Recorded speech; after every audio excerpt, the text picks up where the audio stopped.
Welcome to Kid Stories videos. Please subscribe, like and share to receive more kid story videos. The case of the missing school bell. In the quiet town of Willowville, there was a small school nestled between tall trees and blooming flowers. It was a school where children played happily, and teachers were kind. But one day, something unusual happened. The school bell, which had been ringing for many years, went missing. The bell was very special to the school. It was old and shiny, and its chime signaled the start and end of the school day. But when the students arrived one Monday morning, there was no sound of the bell. The bell tower was empty, and the teachers were puzzled. Who could have taken the bell, they wondered. The principal, a wise and gentle man, decided to call the town's best detective, a young boy known for his cleverness and love of solving mysteries. His name was Sam. Sam had solved many cases before, like finding lost toys, missing pets, and even a treasure hunt. This case, however, seemed much bigger.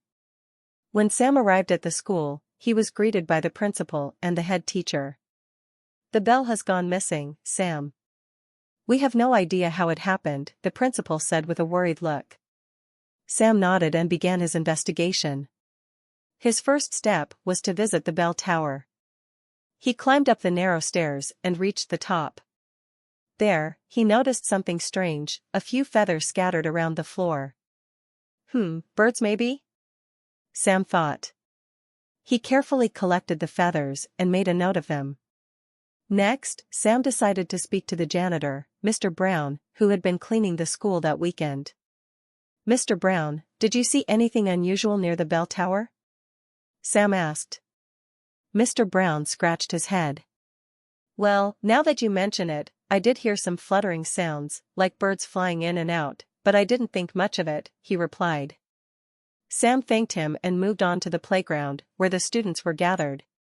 He spoke to a group of friends who were playing near the bell tower on Friday afternoon. "Did any of you see anything strange before you left school on Friday?" Sam asked. One of the children, a girl named Lucy, raised her hand. "I saw a big shadow flying over the school." "It looked like a bird, but much bigger," she said excitedly. This clue got Sam thinking. He quickly jotted it down and moved to his next suspect, the garden next to the school. The school gardener, Mrs. Green, was busy watering the plants when Sam approached her. "Hello, Mrs. Green. Have you noticed anything strange in the garden?" he asked politely.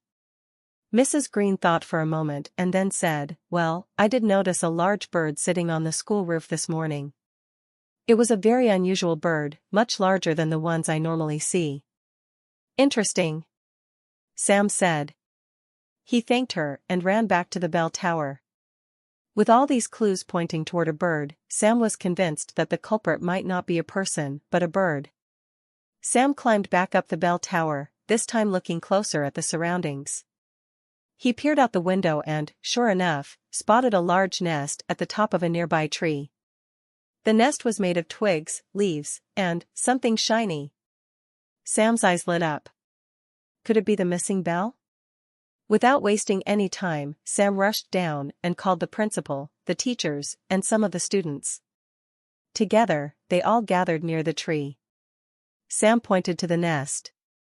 "I believe our school bell has been taken by a giant bird and used to make a nest," he explained. The principal and the teachers were amazed. They brought a ladder and climbed up carefully to check the nest. And there it was, the shiny school bell, tucked in among the twigs and leaves. Everyone was astonished. A large bird, possibly an eagle, had mistaken the bell for something shiny to decorate its nest. The principal carefully took the bell out and handed it to Sam. "You've solved the mystery, Sam. Our bell is back, and it's all thanks to your clever thinking," he said proudly.